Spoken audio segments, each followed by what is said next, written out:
Okay, the second question says find equation of tangent to the curve y is equals to b into e raised to power minus x by a where it crosses y-axis.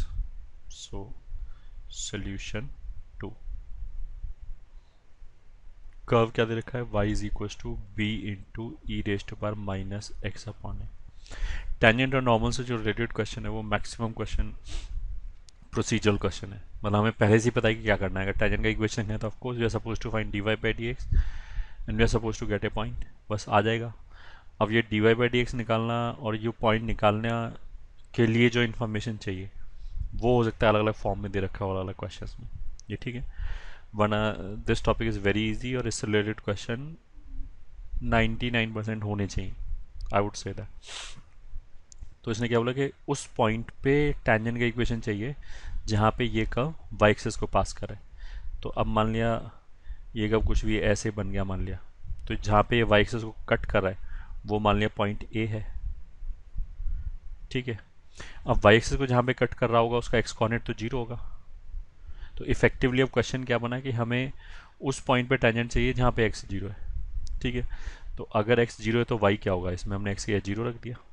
तो y is equal to कितना का b into e raised power zero which is b. तो इस point का मतलब y coordinate क्या आ गया b. तो जो पॉइंट ऑफ टेंजेंसी है that is zero comma b, इसके ऊपर इफेक्टिवली हमें टेंजेंट चाहिए. ये ठीक है, तो फिर वो इसको डिफ्रेंशिएट किया, सॉरी डी डी एक्स आ जाएगा. तो आ जाएगा d y by d x is equal to b into e raised power minus x by a को डिफ्रेंशिएट किया, ई का डेरिवेटिव आ जाएगा e raised power minus x by a, फिर पावर में जाके माइनस एक्स बाई ए को differentiate किया तो वहाँ से आ जाएगा minus one by a which is equal to minus b by a into e raised power minus x upon a. ये हो गया.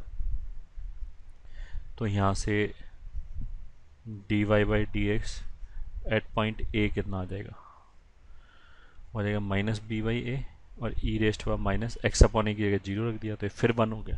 तो कितना आ गया माइनस बी बाई ए. तो ये स्लोप हो गया और पॉइंट क्या हो गया जीरो कामा बी.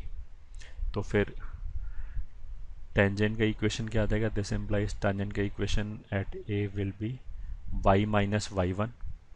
तो वाई वन कितना आ गया b is equal to slope times minus b by a x minus x one x minus,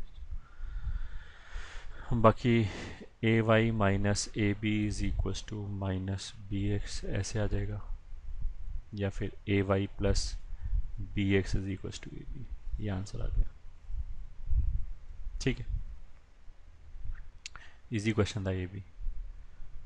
ठीक है, फिर next question find equation of tangent and normal at theta is equal to pi by two for the curve this x is equal to a one plus sine y is equal to a one plus cos. तो third question क्या है, x is equal to a one plus sine theta and y is equal to a one plus cos theta. ये ठीक है, at theta is equal to pi by two.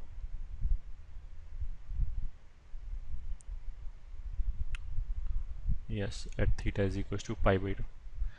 तो इसको यहाँ पे रखा, theta is equal to pi by two. तो x is equal to कितना आ जाएगा a into one plus sine pi by two कितना होगा वन. तो ये कितना हो गया 2a. ठीक है, और फिर अगर यहाँ पे रखा theta is equal to pi by two तो y is equal to a into one plus cos pi by two कितना था जीरो. तो आ गया a. तो this implies point of tangency. बार बार वही करें, एक पॉइंट चाहिए और एक स्लोप चाहिए. तो यहाँ पे तो पैरामीट्रिक फॉर्म में लिखा हुआ है, तो पैरामीटर का वैल्यू रख के हमने पहले वो पॉइंट निकाला जिसकी वो बात करें. तो इस पैरामीटर के करस्पॉन्डिंग हमें पॉइंट ऑफ टेंजेंसी मिलेगा and that will be point of tangency is मान लिया ए दैट इज 2a कॉमा ए. ये हो गया. ठीक है, आगे तो फिर वही है d y by d x कितना हो जाएगा, इसमें पैरामीटर थीटा है तो यहाँ पे आ जाएगा d y by d theta upon d x upon d theta. ठीक है, which is equal to d y by d theta. इसको थीटा के रेस्पेक्ट में डिफ्रेंशिएट करना है.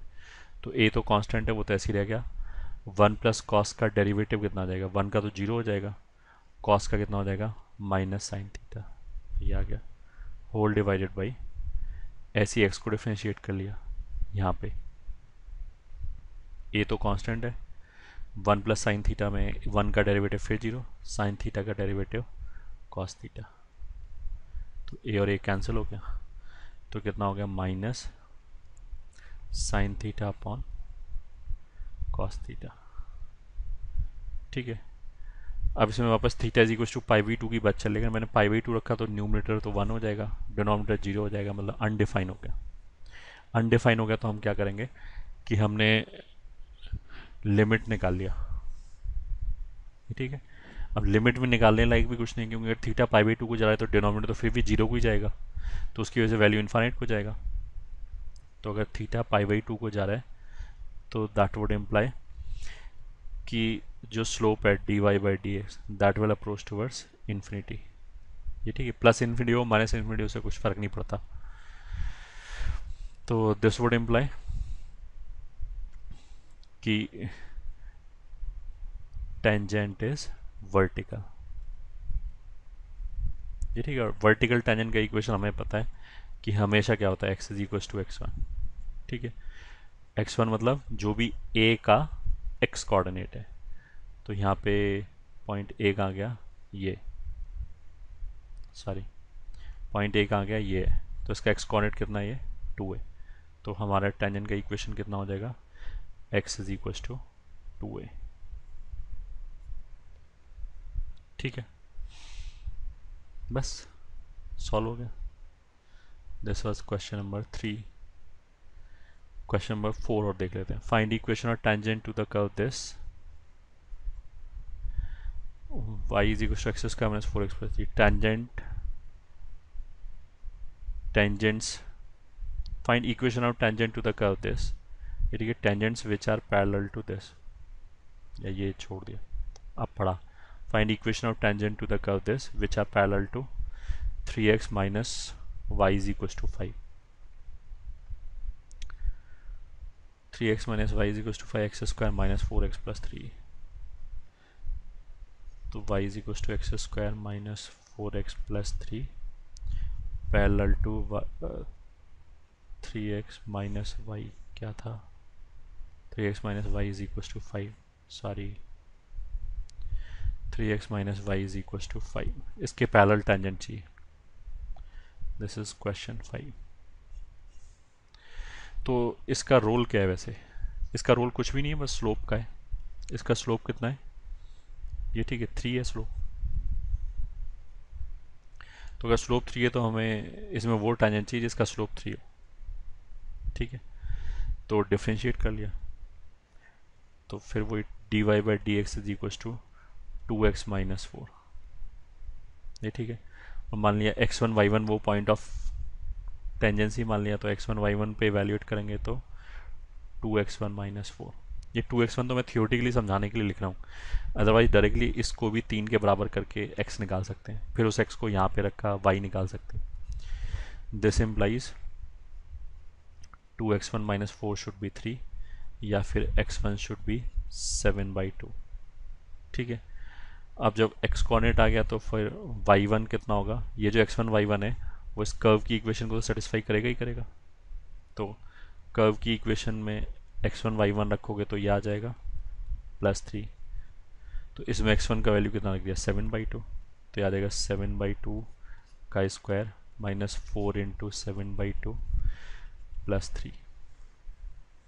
सही है, तो इसमें से अगर हमने 7/2 कॉमन निकाल लिया तो कितना बचेगा 7/2 माइनस 4 +3 विच इज ये कितना हो गया -12। ठीक है, तो इसके साथ मल्टीप्लाई हो गया कितना हो गया -7/4 +3 विच इज 5/4। ठीक है, तो इसका मतलब क्या है कि हमें क्या चाहिए, टेंजेंट का इक्वेशन चाहिए। तो टेंजेंट के लिए क्या चाहिए, टेंजेंट के लिए एक स्लोप चाहिए और एक पॉइंट चाहिए। तो स्लोप तो क्वेश्चन सॉल्व करने से पहले क्वेश्चन में उसने बता दिया कि स्लोप 3 होना चाहिए। पॉइंट का मतलब क्या है कि एक्स कोऑर्डिनेट और वाई कोऑर्डिनेट निकला है, तो 7/2 एंड 5/4 हो गया। तो point is 7/2 comma 5/4। X coordinate कौन सा है, वाई कॉर्डिनेट कौन सा है, इसका जरूर ध्यान रखेंगे। बहुत सारे बच्चे गड़बड़ करते हैं एक्स कॉर्डिनेट और वाई कॉर्डिनेट को पलटने में। एंड स्लोप कितना हो गया 3। तो फिर required equation of tangent will be y minus y1 is equals to slope times x minus x1। ये हो गया। ठीक है, इसे सिंप्लीफाई कर लो, यही हमारा आंसर हो गया। ठीक है, I hope tangent and normal के ये जो बेसिक क्वेश्चंस हैं सब समझ में आ गए होंगे, इसमें कुछ है ही नहीं।